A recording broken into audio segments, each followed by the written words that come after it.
This is Viterbi Voices. Coming to you from the University of Southern California, Viterbi School of Engineering. We're here to give you the inside scoop on research, classes, student life, and so much more. All of these shared by students, faculty, alumni, and other members of the USC community.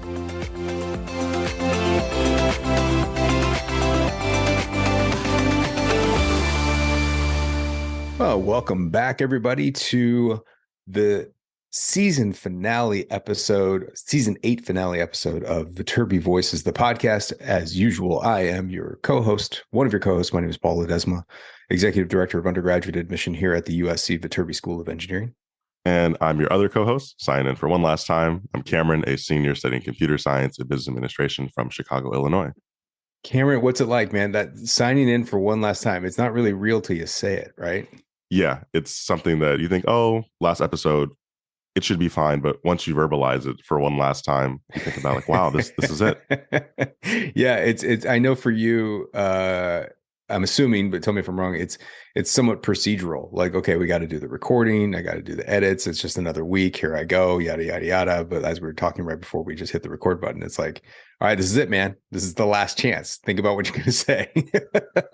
Yeah, and I think that's probably happened for all of the last things. Like I realized, like, oh, like I had to register for classes last time and build my schedule for one last time, or oh, like my last full day of class, all those one last time things. I really didn't think about, well, how should I do it? But this is also special because it's like talking. So it's surreal because when you're going through it, it just kind of seems like it's normal and it doesn't kind of hit you, emotionally. It doesn't hit you as like impactful. And it's really one of those things that kind of happens like when it's all gone. Like it's like when the vacuum of noise, when all the noise goes away, right? When all the stuff goes away, when you're kind of just like done, it's going to be like, oh wait, that all happened. It's so weird. So it's my best advice to you. It's not depressing. It sounded really depressing. My best advice to you is enjoy it and soak it up, because you got, a week or two. You got next week is a week from today is commencement. Yep, I'll be in the audience in front of Bovard or in front of Doheny watching this speech up in less than basically a week now. Yeah, 1 week from now, you will have just tipped your cap to President Folt. And they'll be going through some final things. They'll address the different classes from the different schools. And then at around 11, because right now we're recording full transparency. We're recording Friday, May 5th. It's 9:45 in the morning. And this is roughly a week out, almost exactly to the minute of when Cameron will be in cap and gown on Alumni Park in front of everybody, tipping the cap, because she acknowledges the graduates from each of the different schools. Sometimes there's a cap throw, depending on how everybody feels about that, because then it's like, well, where'd my cap go? And then we move into the Viterbi ceremony, which is in the exact same spot. So you kind of got to there's a recessional, so you'll leave the park and then line back up to get back into the park. And then we get you in there for our session, which starts at 11. And then there's the kind of the Viterbi ceremony, the Viterbi speeches. And then that's where you will walk across the stage, and that's where you'll get your diploma cover. Spoiler alert, you don't get a diploma at commencement. I don't know if you know that. It's empty, right? Most people don't know that. You just get this empty cover because it gets mailed to you weeks later. Yeah, they did the same thing in high school, and I was like, what is this? And I was like, okay, so at least I won't be shocked on stage. Don't you get it's a nice diploma cover, like this leather thing, but you just make sure you know that like it's not, you don't get anything. And then you'll get your picture taken with your department chair and Dean Yortzos. I will be there. You probably won't see me. I just got my commencement assignment. I will be working guest services. So I'll be telling people where the bathroom is over and over again. The two questions I'm assuming I'm going to get every 5 minutes is, where's the bathroom and where can I get some water? It's going to be, there's the water station, there's the bathroom. Have a great time. So I'm excited about that. Commencement's always a very fun and festive morning and a good day. Do you have family coming in? Is the whole fam coming in? What's the plan for the Cole family? Emphasis on the whole. So the whole Coles, the whole Coles, an extended family. For clarity, before this, I was on my computer. And so I'm actually bringing in the banner for Viterbi for the main commencement and everything. Oh my God, I must spit out my coffee. I forgot to say this. I just learned this on Monday that both you and, oh my Maddie. God, I forgot. Maddie. Yes, you and Maddie, both VSAs, both that have worked for us for so long. We're very proud. Were selected as the Viterbi flag and Viterbi banner bearer. So you are leading the class in the processional into commencement. I'm so sorry I didn't bring this up. I completely forgot. Thank you for reminding me. But this is a huge deal for everyone that's listening. Cameron and Maddie Fujimoto are selected as flag and banner bearers for the Viterbi School of Engineering. I'm very proud to say the majority of students that get this have been VSAs historically. But I'm proud to say this is, I think, the first time we've had two, which is great. And you guys are going to be leading the entire school. You're going to be essentially the faces of the Viterbi School, leading that whole procession for the day. It's kind of a huge deal. And so I'm really excited, Cameron. Congratulations for that. I literally just spit coffee all over my microphone because I forgot to say that to you. Well, good reactions aside. Thank you. Yeah, no, I was really cool. In fact, it was during spring break, and I got the email when I was on my Writing 340 advanced writing class, like abroad trip over my spring break to Berlin, which I talked about in one of the episodes with Maya. Actually, I talked about the program. Yeah. And I'm just sitting there, and it's like, it's like late at night, I think, because the time change. So maybe it's like 11 o'clock at night. I'm like on the phone with like one of my friends back home, and I get the message about it. And I'm like, what? And because I'd always heard about it, but I was like, oh, they'll pick someone. I thought you had to apply for something. Really cool opportunity. So very glad to have that. Going back to your question, my family's really excited because they're asking like, oh, we want to have like, make sure your family has like seating close to the graduation. Yeah, you get special VIP seating for your family. Yes, except you're bringing too many. There's like, I'm wondering, I'm like, well, there's 8 people coming, and then there's like another like 4 or 5 that are coming to one of the culture graduations who aren't coming to the main commencement because like that's an all-day event. And I'm like, that's right. Breathing in deep because it's going to be a lot of people. Great Uncle Chester can't get the seat. He's going to have to sit in Gen Pop. But maybe the immediate family is going to be fine. That's what I'm assuming. Just get the immediate folks. Okay, good. I'm making a broad assumption here, but it's somewhat of a quiet hope that Mama Cole is organizing everybody into getting large 3-foot cutouts of your face, and that's what they're going to be holding up in the audience. That's kind of my assumption that's the read I'm getting of your family, and I'm hoping that's true.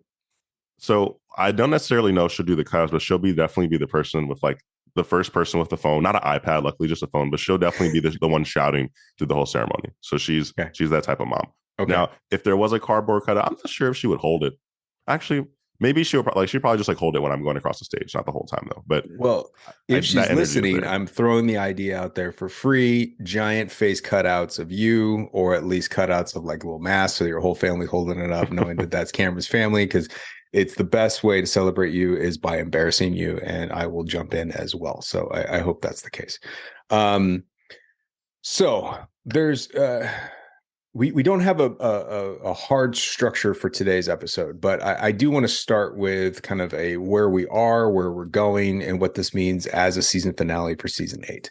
And then I want to talk a little bit more with Cameron about what's going on in his life as he transitions from his undergraduate years into the next steps. And so we'll get to that in a minute. But first off, I have to apologize because Cameron has been piloting the ship by himself for the last several weeks.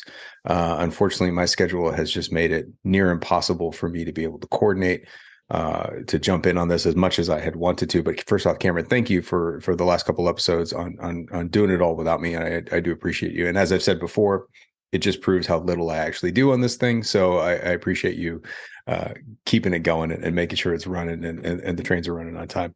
This last month has been interesting. It's been exciting. It's been super, super fun. And we should give an update.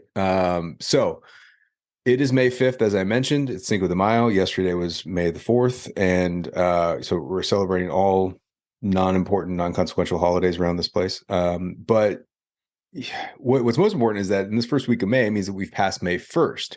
May 1st is, many of you know, the National Candidates Reply Deadline, meaning that students who are admitted to colleges and universities around the country, for the grand majority, if not all, need to tell everybody where they're going to school. And so this is where we see who has put down a commitment deposit, who's submit their enrollment, their intent to enroll form. Sometimes high school students call this the SIR, which is commonly referred to as the student's intent to register. For lack of a better term, it's how we universities count up like, oh, who's coming? We put out our offer of admission, who's coming? And spoiler alert, y'all are coming. And we're super excited. Lisa say too many of you are coming. It's good though. It's good. We're seeing what's happening. We've got a lot of students coming in this year, and nothing's final until we get to the third week of classes, because students sometimes change their mind over the summer, which is fine. But we have definitely made our class. It is a super, super impressive class. There are no final stats until we get to what's called the add drop deadline, which is the third week of classes. So we'll see the official stats and be able to publish those numbers when we get to that point. But my projections right now are showing that this is a incredibly impressive class. It is record breaking, in addition to how it was a record breaking applicant pool, largest applicant pool in the history of the school, largest applicant pool in the history of the university, most selective class in the history of our school, with an admission rate under 8% for the Viterbi School, around 10% for the university overall. Is not any harder to get into the school. It's mathematically relatively the same, or statistically relatively the same. And when you look at this particular class, it is just as equally impressive when it comes to the ideas of diversity, and equity, and inclusion, the ideas of how we're representing humanity as a whole as we put together teams to solve problems for humanity. I am incredibly proud of this class. Once again, I've been proud of our classes all the time, but it just keeps getting better and more interesting and unique and dynamic. And I think that's the best part about this, is that when people talk about quality of class, I think back in the olden days, people talk about quality of class related to, a GPA or a test score. And don't get me wrong, when we're looking at GPAs, this is still equally impressive class. Everyone's doing really, really well, and highly competitive. But this is an incredibly interesting, dynamic class with lots of stuff to offer, which I am much more proud of, and much more, I think what's most important to me, I'm much more concerned about, and I'm much more happy to talk about when it comes to the incoming class. When we look at the overall deposits and how we're looking at this stuff, you should see that we have roughly the same level of diversity as we're coming through. Same number of around Black students that are coming in, Latinx students that are coming in. Actually, is off the charts. That's huge. Women coming in at just around 49%. So we're still calling that 50-50. Hopefully everyone will go with me on that, but it's just around 49%.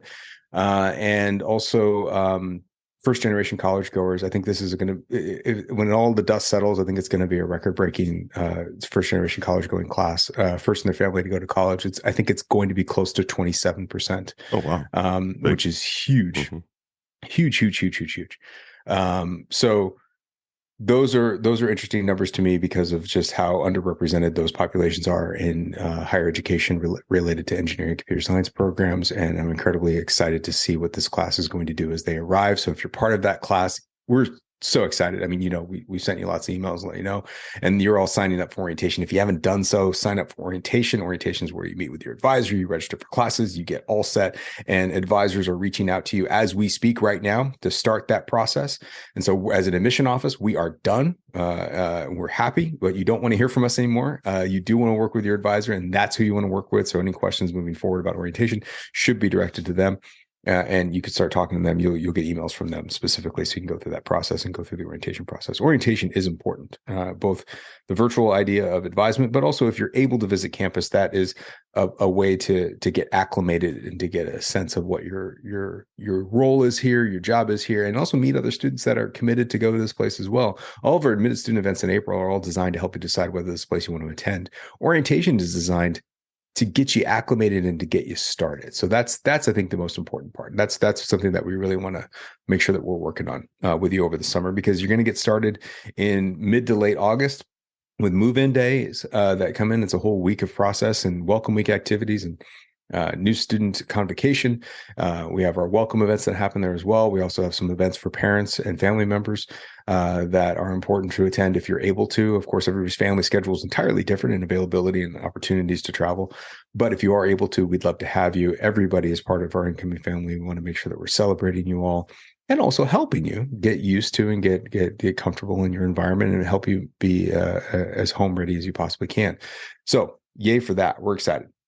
But as is often the case, as I tell friends and as I tell faculty, whenever we're dealing with an incoming class, that means we are also dealing with the next incoming class at the same time. And so not to say that we're moving on, but we are moving on. Fall 2024 applicants have been in serious engagement with us for a couple months now. And we love all the students and families that we've met so far in that process, high school juniors, essentially, and also transfer students that are looking at that process of applying for fall 24. And there are a number of different events that are going on relative to this all summer long. And so if you are a student that is in high school right now, that is interested in learning more about our processes for admission, learning about our academic programs, learning more about anything you want to learn about, even seeing campus, we have a number of different on-campus Viterbi visit experiences or visit Viterbi experiences. They include information sessions, admission conversations, brief facility and lab tours that go on. They're offered on most Mondays, Wednesdays, and Fridays throughout the summer. They are already getting booked right now. I mean, Cameron, this is nuts. We put them up like a couple of weeks ago. I'm noticing June right now is already getting like half full. And I'm like, what is happening? But I get it. This idea of making sure that they're booking out their summer vacations and they're traveling and visiting schools. And so book it now. Don't wait. There is limited availability for each of these sessions. We do like to keep them relatively small to engage in interaction, personal interaction and Q&A processes, get to know you a little bit better so you can get to know us. They are not impersonal or large events. We want to make sure that we get to know you. Now, the one possible drawback of visiting during the summer is that none of our students, like Cameron and his successors, they're not here, right? We don't have current students with us because they're off doing other things. But we were able to take care of you and show you some cool stuff. And campus is pretty much a ghost town during the summer. But you'd be able to. The cool part is that we get to use the classrooms because no one else is, and you get to see some stuff that I think is kind of fun in a quiet environment. That is always interesting. So if you're interested in engaging that process and learning more about that, our website is the best place to check that out. viterbiadmission.usc.edu/visit. Sorry, my dog is barking. viterbiadmission.usc.edu/visit. Check that out. And it's also right on the front of our homepage, viterbiadmission.usc.edu. There's a calendar there for you to link and register for those systems and those programs. And please feel free to do so as quickly as possible. In the fall, we will also continue those events. We have not announced those registration availabilities yet. And we will also be traveling and holding other types of events. We'll have, in the month of October, we'll have a big, large open house, probably towards the end of October, which will be a weekend event. We'll be traveling around the globe and around the country to hold different recruitment events, likely through September and October. Dates have yet to be determined about that, but we will launch those probably sometimes this summer. And then, the application will launch, of course, in the summer as well. So application for fall 24 will launch on August 1st, of 2023. And that will be for fall 24 applicants. For both first year and transfer students, the application will be open at that time. The tentative deadline is November 1st for early action, and you need to apply for early action and designate yourself as an early action candidate inside the application and apply by November 1st in order to be considered for merit-based scholarships. That is a big deal because some students didn't do that and they missed out on that opportunity. And the final deadline will be January 15th, but November 1st is the most important date to write down for early action and merit-based scholarship decision. There's no reason anyone should not apply by November 1st. It doesn't change anything other than it does open up the opportunity for you to engage with us and be considered for merit-based scholarships. That's a big, big deal. This podcast will go dark for the next several weeks for the summer break. And so this is the end of season 8. And Maya, if you all been listening from the start, Maya took over at the beginning of season 8, built up a great team and a structure, and then left. and you all know, and we checked in on her recently. I know Cameron did check in recently in London and doing a study abroad program, and handed it over to the highly capable hands and mind and voice of Cameron Cole, which you've been listening to for quite some time. So Cameron took over the second half of season 8 and has done a phenomenal job. Cameron, thank you so much for all the work that you've done, especially jumping in like this midstream, which I think is more challenging than kind of taking it over from the get-go. So I truly appreciate all the work that you did as you jumped into this. And we're going to say goodbye here to Cameron in a minute, but I want to make sure you all know that the podcast itself, while it will be quiet, and while this is the last episode that will kind of just sit static for many months if you're subscribed to our feed, we're going to come back with season 9. Maya will be back, and we'll launch season 9 sometime in August, I hope. I have to connect with Maya at some point over the summer and kind of get a schedule going of when we're going to get some stuff happening. But I've already got some recordings booked over the summer that I'll do myself. So I'm going to do some recordings over the summer with some faculty and some alums that have already expressed some interest to jump in. And then we're going to hopefully launch those and kind of get that going for kind of the recruitment activities of August and the application challenge for fall 24. So we'll be back in August at some point, no specific date, but just stay tuned to this stream, check it out. We'll make announcements and we'll get it out ready to go for another fantastic season 9. And we're excited to get to that. But season 8, this is episode 296. We came this close to 300 episodes. And I was hoping we hit 300 on your mark, Cameron. We just came this close. But anyways, congratulations on all the episodes that you produced, that you created independently and individually. And again, congratulations on a well-oiled machine and a well-run process. It's a great job. And this will always be online for you to point to as something you've done. So your resume now has podcast producer, podcast host squarely on it. I'm sure it's the top of your resume, right? Yeah, gonna edit it because I was like, well, student ambassador, other people, but now it's like podcast producer, podcast host. It'd be a nice title to put there. They'd be like, what is that? It'd be like, boy, do I have something to explain for you. So yes, it's super exciting, and I'm really excited. But this is also, not only saying goodbye to the podcast in season 8, you're saying goodbye to USC. You're saying goodbye to your entire kind of college career. And so to put you on the spot, 4 years of an experience of you left Chicago to come out to LA to go to college. Looking back on it now, what are the kind of the highlight memories that you're taking with you after you leave this place? Yeah. Oh, and the challenges too. COVID's right in the middle of it. So that kind of disrupts everything, which takes you out of it. And that's got to suck. But hopefully it adds some other elements to it as well. Yeah. Like one of the funnier things that about my experience is like when I look back chronologically, of course I have, my freshman year memories, like, the vivid memory of like, okay, when I moved into the dorm with my family and then they left.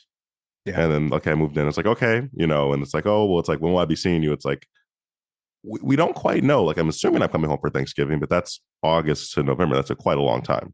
And so sitting there in the dorm for the first time, realizing, oh, that's it. You're on your own. School starts now. And it's like, oh, I'm going to go see my family. It's like, well, you'll see them in a couple of months when you have the plane ticket to go back 2,000 miles away. And like, but then that first weekend, the convocation ceremony, which is like that opening ceremony, it almost looks like a faux graduation when you think about it. Yeah, it's weird. Yeah. Yeah.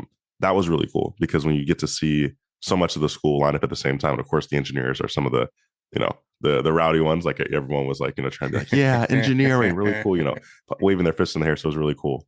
And then of course, like lockdown and whatnot happened, but there are like so many good experiences like around, the people who I've met.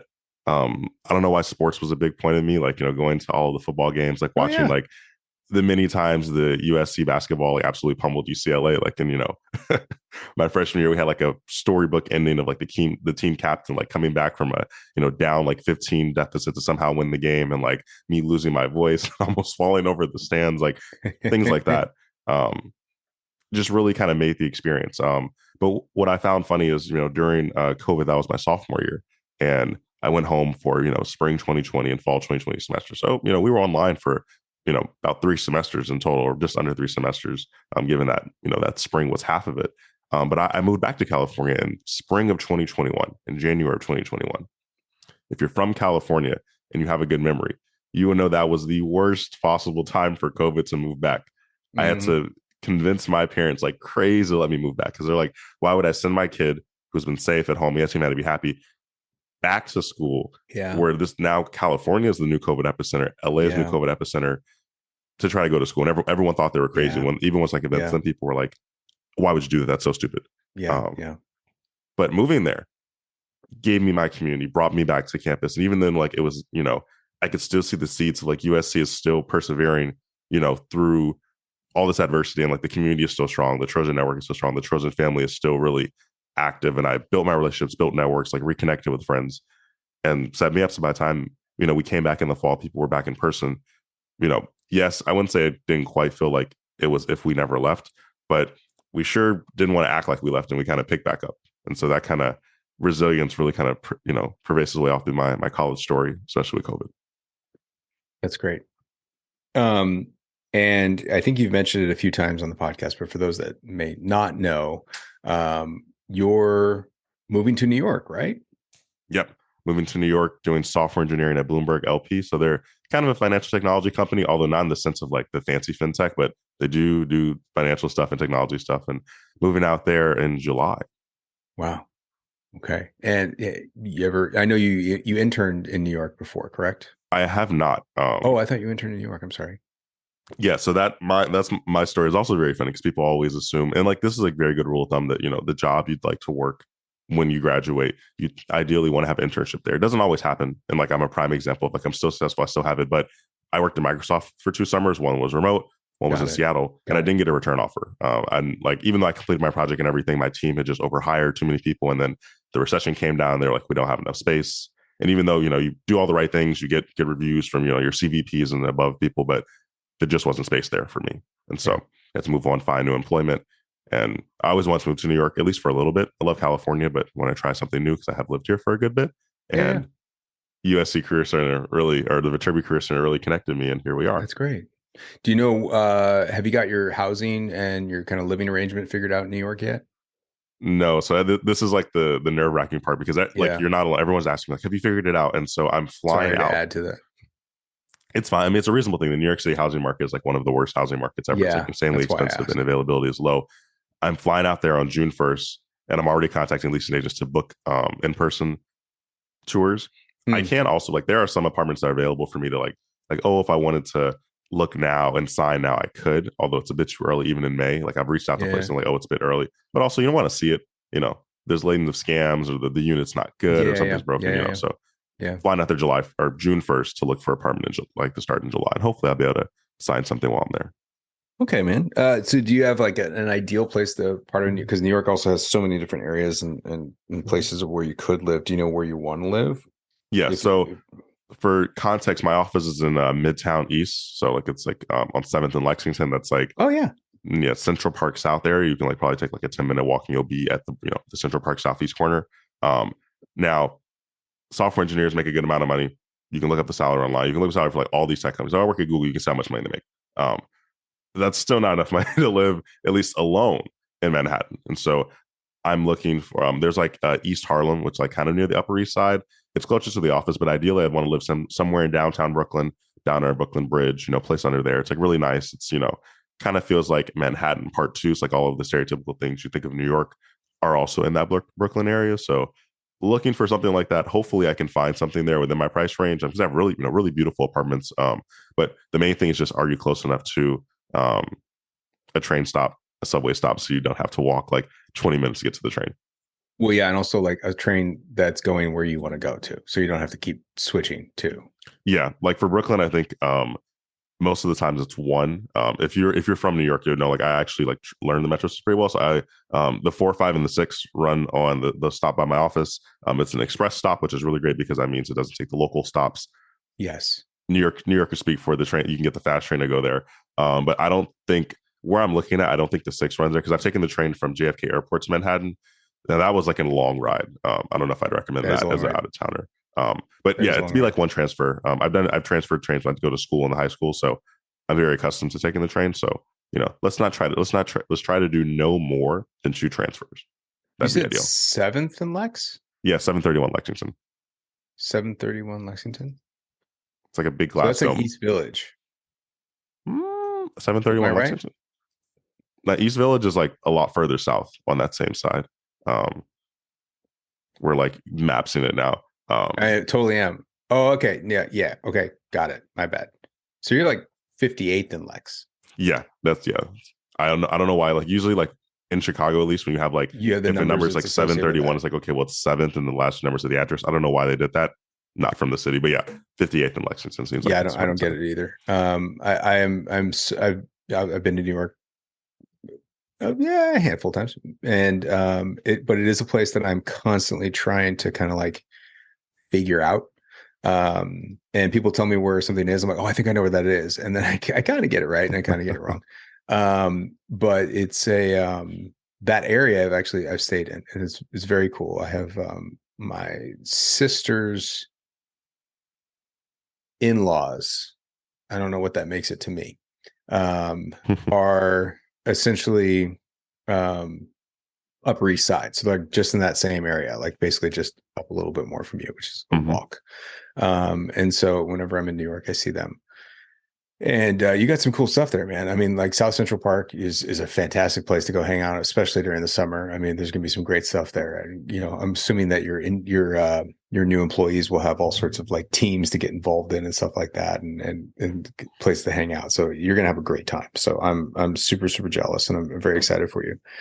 If you have not checked it out, I was introduced to this, and I'm pretty sure everybody knows about it. It's not a secret, but I always tell people about it because the minute I had one of these, I was like, oh my God, I have to tell everybody about this. It is the Levain cookies. Have you had these? I haven't. It's not the black and white cookie. It's No. That's like at every deli. Yeah, that's fine. And whatever. I'm probably going to get in trouble for this, but I don't really care for those. But no, the Levain is a bakery, and I don't know how to spell it. Okay, yeah, Levain. Now it's on the other side of Central Park, so it's on the west side, and so that would be, gosh, what? So it's not necessarily where you're going to live. It's pretty far from where you're going to live, but it's near the Natural History Museum. And the Levain Bakery, there's usually like a line to get them. And these bakeries, they're so thick. These cookies, they're so thick they look like muffins. Like they're like domes, and you get them and you got to eat them right away. And they're just like melt in your mouth. The most amazing, doughy, buttery chocolate chip cookie you will ever have. So like, make sure you get some of those when you get a chance. I'll let you know that it seems like they have expanded their operations because there's one in Los Angeles. Oh, is there one down here now? Oh yes. My God, I did hear that. Is it up in like Midtown? Is it like near 3rd? So like it's 227 North Larchmont Boulevard. Oh, it's in Larchmont. Okay, yeah, that's where it is. There's one in Chicago. So it's either on 3rd or it's on Larchmont if it's a New York type place. Yeah, so that's makes sense. And then the good thing is that there is one that is on my side of Manhattan. I think it's probably 2 stops away from my office at this point. So you have now given me some inspiration because there's like multiple locations in New York City. But they have a lot of good space. So they have one in like DC and Maryland and Chicago and LA. So awesome. I guess people are picking up on the trend. Awesome. And then we typically have our admission events in Brooklyn at the Marriott there. And so if you end up living in Brooklyn, the Marriott and the Brooklyn Bridge will be inviting you to come down to be an alumni representative there. So get ready for that. Yeah, I know you've been lobbying. Yes, myself, and then Gianna. She's working at Palantir in New York City. Also doing software. And I'm like just let us come to the events. Like we'll be there. Like just say the day. Like it's always like either like in an evening or a weekend, which like we're not working. Like just we will show up. Yeah, it'll be a weekend in the fall, likely in September, and it'll be at. Actually, I don't know, but it typically is at the Marriott Brooklyn Bridge, which is right there. Great spot, by the way. Where you're talking about, so super easy. Cool, man. So I know that you connected with Maya. I got to see Maya when I was in London a couple weeks ago. She came and represented the school at our London admitted student event. So it was great to see her. And she definitely misses campus. She definitely misses all of you. And I'm hoping she misses doing the podcast. I didn't really ask her that question. But we're looking forward to have Maya back and leading the charge and for season 9 for next year. When you're getting out of this place and you're saying goodbye and you're reflecting on all the stuff and you're thinking about all the new students that are coming in, I want to give you kind of one last opportunity to give your final thoughts. What are the things you want to tell incoming students? What do you want to tell applicants that are thinking about applying next year? There could be two different pieces of advice as they're going through their senior year or as they're about to go into college that, either you wish someone would have told you or something that you've learned or something that even someone that told you that actually worked out well for you. What's some advice that you want to either create or you want to pass on? Yeah. So I'll answer them in reverse order. So for those applying, you know, it's a marathon. It's not a sprint. Especially depending on your situation, applying to school, and and then also like applying to school and then also applying to scholarships, externally as well. Like not only like the USC one's like the easiest one ever, just, click the same application and it goes in. External scholarships are also very difficult because you're literally asking someone rich, like, hi, can you give me, $250,000, please? Like, it's difficult. Mm-hmm. Right. And so within those, I guess my piece of advice is really just to try to find the best way to tell your story and just be authentically who you are. I found that all the situations where I either got a scholarship or worked out well, USC, it was my first thought. I didn't like, some people may labor over their essays for a long period of time, and I certainly have done that throughout my college application process. But the ones that I wrote for USC, the things I talked about in my scholarship interview for it as well, were some of the things that first came to my mind. They, it was my interest and my excitement for that naturally. I didn't have to think about, oh, well, what is this? When they asked me a question, it's like, oh, this is my first thought. And like, just like snap, I went for it. And so trying to be honest and authentic and telling the story of who you are is probably the best way to go. It's a long process, but if you can, tell that story and figure out what do you want to tell? What is the thread that kind of, is your life story, and you can explain, articulate it and make it, interesting for, people to read and be like, wow, I really want to get to know this person more. Oh, I think they're deserving of, whatever. I think, they'd be a good fit for the community of USC. If you can tell that, that just makes it a whole lot better, because then that way, that, whatever the circumstance and the outcome is, that you told who you are. Right. Because the last thing you want to do is you don't want to try to fabricate some story about yourself or twist your life to be something that it isn't. And then when you don't get what you want, you don't get into school, you want to get a scholarship. You're like, man, well, if I had just been honest, maybe I would have gotten it. So all to say, for those out there applying, tell your story. And for those in college, I guess the first part is, I think it's actually something, Paul, you said, like, follow what smells good, something very similar. Basically the plan will change. If you're probably listening to this podcast, you're probably like an overachiever, as many of the students are at USC, and like have this full 10-year plan on how to take over the world. And it's probably not going to be the same plan you have when you come out of college, but it's okay. Follow that. But also understand that, there's going to be many failures along the way. There's going to be times where, you pass that class with a grade that you didn't want. Or you, like for me, like I have a job now and I worked at Microsoft, but no one knows they have to apply to 50 companies in order to get 3 interviews to get offered at Microsoft. Yeah. And take multiple job interviews. Or, the amount of times failed an exam, but had to, go to office hours and try to bounce back on the second midterm, had projects that just haven't worked and had to, do things like, there's just so many times I could think of where, like, yes, I've been successful, I've gotten my degree, but no one knows that underneath the hood, you pop open the hood and it's like, oh my goodness, all this has happened. It's like, yes, that's happened. It's a part of it. And so the quicker you become okay with knowing that, there's going to be many failures along the way, but that shouldn't stop you to try to get your degree, become an engineer, do what you want to do, the better you'll enjoy college and the better you'll be for it once you realize that.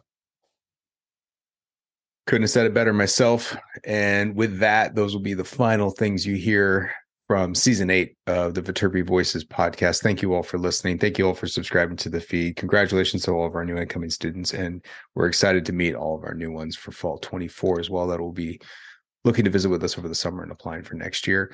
That's it. We're done. Season 8. It's in the books, and we will see, or you will hear us at some point in August for season 9. Thanks, everybody. Fight on.